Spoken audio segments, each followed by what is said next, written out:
जुनेद जंतर मंतर का एक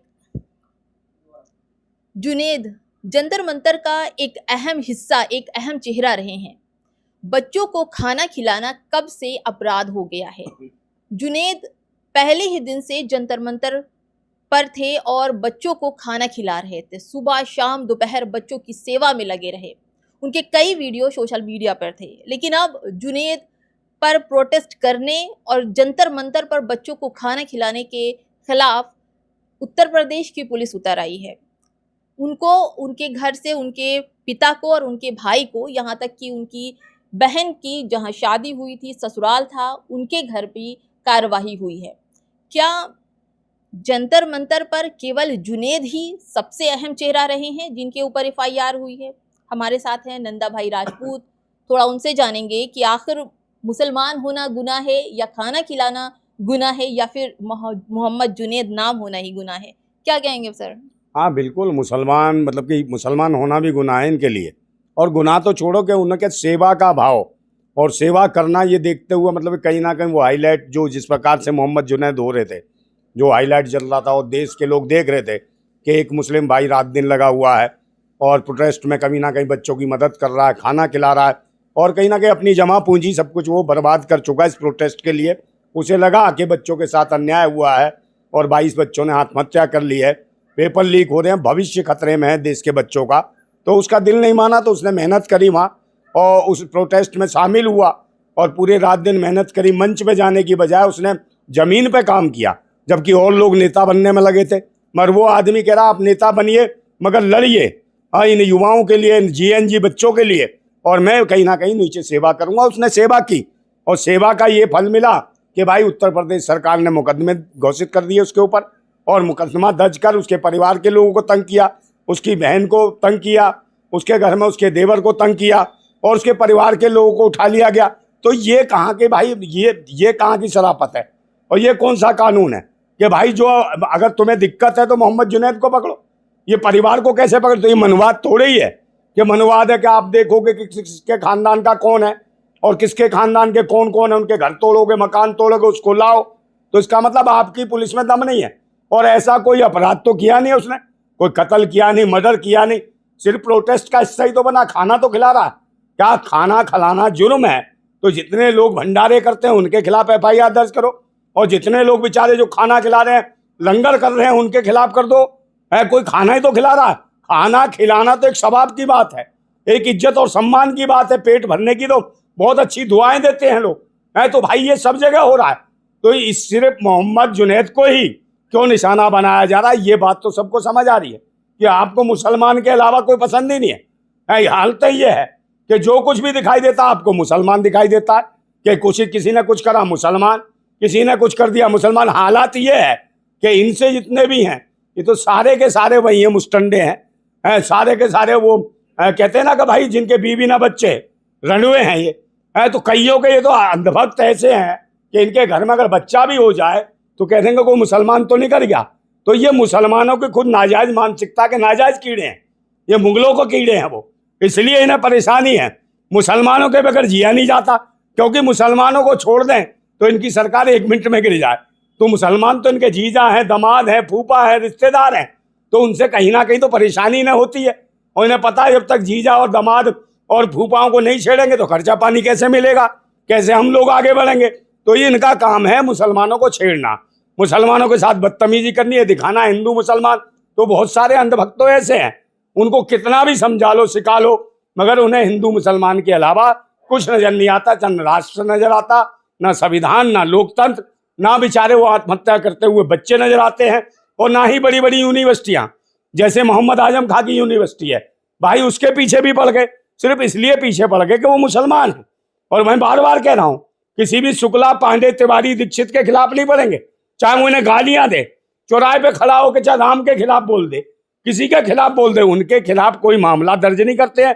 कोई दलित, पिछड़ा, आदिवासी, मुसलमान कुछ बोल जाए तो उसको टारगेट करते हैं, उसके पीछे पड़ जाते हैं और उसको नहीं मानते कि भाई इसको तो छोड़ा नहीं जाएगा, हम पक्के हिंदू हैं, कट्टर हैं। तो भाई ये लोग कौन हैं? कहीं ना कहीं मुसलमानों को टारगेट कर रहे हैं, उसके परिवार को टारगेट कर रहे हैं, मोहम्मद जुनैद के। भाई अब तो प्रोटेस्ट खत्म हो गया, उसके बाद भी तुम परेशान कर रहे हो। तो मुझे लगता है जो प्रोटेस्ट में बैठे हुए लोग थे मैडम, है जो जिन्होंने मांगे की थी भाई कि धर्मेंद्र प्रधान का इस्तीफा हो और 1-1 करोड़ का मुआवजा मिले उनके बच्चों को, क्या ये मांगे पूरी हो गई है? सिर्फ धरना उठ गया अब तुरंत, तो उनको कोई मतलब नहीं है जो लोगों के खिलाफ मुकदमे दर्ज हुए। तीसरी शर्त ये थी कि जो मुकदमे दर्ज हुए हैं, जिन प्रोटेस्ट के जो कर रहे थे प्रदर्शन, उनके मुकदमे खत्म हो तब ये धरना उठना चाहिए। मगर ये धरना उठा कैसे दिया इन्होंने? तो इसका मतलब कौन थे? क्या वो लोग स्वार्थी थे, सिर्फ अपने को चमकाने आए थे? क्या मोहम्मद जुनैद का ये मुकदमा खत्म नहीं कराएंगे? क्या और जो प्रोटेस्ट युवा कर रहे थे उनका मुकदमा खत्म नहीं कराएंगे? सवाल तो यहाँ पे भी उठता है। जितने भी लोग थे, बड़े बड़े लीडरशिप आए, चाहे कितने भी, चाहे आम आदमी के नेता आए हों, चाहे कांग्रेस के राहुल गांधी आए हों, चाहे अन्य नेता आए हों, इस मंच पे सवाल सब पे उठते हैं कि भाई सिर्फ राजनीति या खुद के चमकने के लिए था ये, या उनके बच्चों को जो बच्चे थे उनके पिताओं को मिल गए 1-1 करोड़ रुपए, या जिनके ऊपर मुकदमे दर्ज हुए हैं, ये एफआईआर दर्ज हुई है, ये खत्म हुई है कि नहीं हुई? तो इसका मतलब है प्रोटेस्ट को उठा दिया गया। ये जवाब दे। और हम तो खुद कह रहे हैं कि भाई जवाब देना चाहिए इसको अभिजीत दीपके को, कि जो तुमने खुद स्वयं मांग करी थी उस मांग पर पूरा क्यों नहीं करा? या उठने का ही मन था या तुम्हारी कुछ और रणनीति थी? तो रणनीति कुछ भी रही हो, फिलहाल देश के युवाओं ने, जीएनजी ने और मोहम्मद जुनैद जैसे भाइयों ने यह दिखा दिया कि राष्ट्र को जब जब परेशानी होगी, चाहे हमें कितना भी कष्ट संकट आए, कितने भी दुख और कष्ट झेलने पड़े, राष्ट्र की सेवा में हम समर्पित होंगे और हर दर्द को, हर जख्म को हम झेलने की हिम्मत रखते हैं, चाहे सरकारों के हों, तानाशाहों के हों, पाखंडी के हों, या धर्म के ठेकेदार आतंकवादियों के हों। तो वही हाल रहता है कि जो धर्म के ठेकेदार बन रहे हैं, जो आतंकी हैं, जिन्होंने खुद राम को लूट लिया हो, वो निश्चित रूप से अब राम और रहीम को क्या जाने, वो तो दुकान चलाते हैं हिंदू मुसलमान के नाम पे और उजाड़ रहे हैं घर और देश को बर्बाद कर रहे हैं, संविधान लोकतंत्र की हत्या करने में लगे हुए हैं। हालात ये है कि भाई कहीं ना कहीं अब तो अम्बेडकरवादियों को भी पीछे निशाने पे ले रखा है। कभी कहते हैं नीला कबूतर, कभी नीला, कभी कुछ कहते हैं। तो ये इस प्रकार के लोग किसी को भी जाति के नाम पे टारगेट करते हैं। तो ये लोग हैं कौन? ये वही लोग हैं जो विदेशी भिखारी पाखंडी हैं, जो सातों जातों से जान ले चुके, सातों जातों से आरक्षण लेते रहे दान के रूप में, भीख के रूप में। ये वही आतंकी हैं जो जाति और धर्म के नाम पे लोगों में नफरत बांटते हैं और वही सरकारों में लोग बैठे हैं आरएसएस की मानसिकता के। ये कहीं ना कहीं वही लोग हैं जो निश्चित रूप से भीख मांग के पले हैं। इन्हें कुछ खाना कमाना आता नहीं है, इन्हें भीख मांगने के अलावा। तो जो भीख मांगते हो देश को क्या देंगे? तो मेहनत इन्हें करना आता नहीं है, तो ये क्या जाने कि मेहनत क्या होती है, संघर्ष क्या होता है। मगर बात तो वही है कि सत्ता और शासन में वो लोग बैठे हैं जिनकी खुद कोई औलाद नहीं है, तो उन्हें औलाद का दर्द कैसे होगा? तो नपुंसक और नकारा और निकम्पी मानसिकता की ये सरकार है भाजपा की। अगर मोहम्मद जुनैद के ऊपर मुकदमा बन रहा है तो संविधान, लोकतंत्र का एक मजाक बन रहा है। और सबसे बड़ी सोचने का विषय ये है कि जितने भी प्रोटेस्ट में जो नेता बैठे हुए थे, जो नेतृत्व कर रहे थे, सवाल उन पर उठते हैं कि अब कौन मोहम्मद जुनैद के साथ खड़ा होगा। हम मोहम्मद जुनैद के साथ थे, हैं और रहेंगे, मगर प्रोटेस्ट के जो मुख्य नेता बने थे उनसे सवाल उठता है क्या वो मोहम्मद जुनैद के साथ हैं? ये जवाब दें। सर, एक सवाल प्रशासन का भी कि मोहम्मद जुनैद खाना खिला रहे थे, वो अपराधी साबित हो गए। वहीं पीछे अगर देखा जाए तो गौरक्षक दल के पिंकी चौधरी हैं, उन्होंने कहा कि जो बच्चे प्रोटेस्ट में बैठे हुए हैं वो पूरे देशद्रोही हैं, उन्हें उठाने के लिए वो अपने दल बल के साथ आ रहे थे। उनके ऊपर कोई एफआईआर नहीं, उनकी जो बातें थी उन पर कोई एफआईआर नहीं, लेकिन केवल जुनैद और मुस्लिम लोगों को देख देख कर टारगेट किया गया। पूरे देश में क्या मुसलमानों ने ही सीजेपी को सपोर्ट किया? सबने किया, लेकिन उन पर नहीं। पूरे देश ने किया और सब जानते हैं। और जो धमकियां दे रहे थे कि भाई आरएसएस के लोग आएंगे, फलाने दल के आएंगे और लठ लेके आ रहे हैं, हम ये धरना उखाड़ देंगे, उनमें से एक दिखाई नहीं दिया। वो आते तो सही लठ लेके, चलो वहीं बैठे थे और वहीं 4 पुलिस वाले जो पैसे दे के बैठा दिया कि हमें अरेस्ट कर लिया, हम नहीं आ पा रहे, ये दिखा रहे थे वहाँ। मगर उन्हें ये पता नहीं कि ये लुगाइयों वाली स्टाइल जो मत दिखाओ। जब भी तुम्हारे घर वालों ने भी सोच समझ के नाम रखा है, कोई मर्दानगी वाला नाम नहीं रखा, पिंकी रखा है, तो पिंकी डार्लिंग सुधर जाओ, नहीं तो हम तुम्हें सुधार देंगे। और ये निश्चित रूप से देश लोकतंत्र और संविधान से चलता है।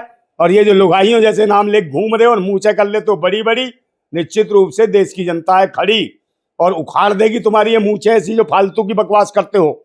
और जिस प्रकार से मोहम्मद जुनैद को निशाना बना रहे हो, क्या ये सरकार, ये तो सभी जानते हैं कि आरएसएस की सरकार है, आरएसएस चला रही है। मोदी तो कुछ नहीं है, मोदी तो एक कठपुतली है, मोदी की तो औकात कुछ नहीं है सब सिर्फ आरएसएस वाले हैं, वो भाजपाई लोग हैं। भाजपा का मतलब ही है ब्राह्मण जनता पार्टी।